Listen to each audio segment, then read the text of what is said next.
मेरे हिसाब से तो अभी जैसी जो सरकार चल रही है उसकी पॉलिसीज, उसकी स्ट्रैटेजीज काफ़ी क्लियर हैं। यहाँ पे भी जैसी गवर्नमेंट है, जैसे कांग्रेस की है, किसी और की गवर्नमेंट है, तो अपना टैक्स रिड्यूस कर दें तो अपने आप ही पब्लिक की जेब पे भार पड़ना बंद हो जाएगा। वो खर्चा कहीं ना कहीं से तो आएगा ना, सरकार अपनी जेब से तो कहीं से लाएगी नहीं। सर, रेगुलर दाम बढ़ रहे हैं, 10 दिन हो गए हैं और रोज दाम बढ़ ही रहे हैं, लेकिन एक तरफ केंद्र सरकार कह रही है कि हम दाम मतलब महंगाई कम करेंगे, लेकिन महंगाई बढ़ रही है। तो आप क्या कहेंगे कि वाकई में महंगाई घटेगी?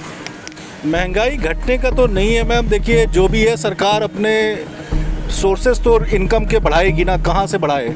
अभी अब इतना कोविड में जितना ये नुकसान हुआ है सरकार का, जितने लोगों को फ्री में उन्होंने चीज़ें बांटी हैं, ये सारा जो मैनेजमेंट किया है, इंफ्रास्ट्रक्चर डेवलप किया है जो हेल्थ लेवल पे, वो खर्चा कहाँ से आएगा आखिर में? वो खर्चा कहीं ना कहीं से तो आएगा ना, सरकार अपनी जेब से तो कहीं से लाएगी नहीं। तो आप इसको इस तरीके से देखिए कि देखिए पेट्रोल डीजल का दाम 2 लेवल पे डिवाइडेड है। एक तो आपका सेंट्रल लेवल पे है, एक स्टेट लेवल पे है। तो जिस जिस स्टेट में मान लीजिए कि बीजेपी की गवर्नमेंट नहीं है, ठीक है, तो जहाँ पे भी जैसी गवर्नमेंट है, जैसे कांग्रेस की है, किसी और की गवर्नमेंट है, तो अपना टैक्स रिड्यूस कर दें तो अपने आप ही पब्लिक की जेब पे भार पड़ना बंद हो जाएगा। आपकी नज़र में कौन सी सरकार ज़्यादा बेटर है, बीजेपी की या फिर कांग्रेस की? मेरे हिसाब से तो अभी जैसी जो सरकार चल रही है उसकी पॉलिसीज़, उसकी स्ट्रैटेजीज़ काफ़ी क्लियर हैं और मुझे लगता है कि ये अभी तो शायद तुरंत का तो मुझे कोई फ़ायदा ऐसा दिखता नहीं है, लेकिन लॉन्गर टर्म में मुझे लगता है कि ये चीज़ें आदमी को समझ में आएंगी।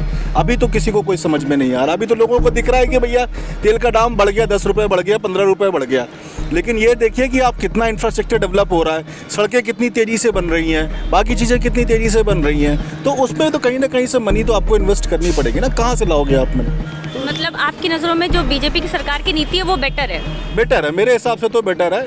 आपको अगर आप लगता है कि आपको अगर पेट्रोल कम खर्चा करना चाहिए या डीजल कम खर्चा करना चाहिए, तो आप अल्टरनेटिव ढूंढो अपने। आप अपने अल्टरनेटिव सोर्सेज पे आओ, आप इलेक्ट्रिकल व्हीकल पे आओ, आप पब्लिक ट्रांसपोर्ट यूज़ करो, आपको जैसे आपको अच्छा लगता है वैसे यूज़ करो। आप देख रहे हैं नेट्रिक न्यूज, साहस सच कहने का।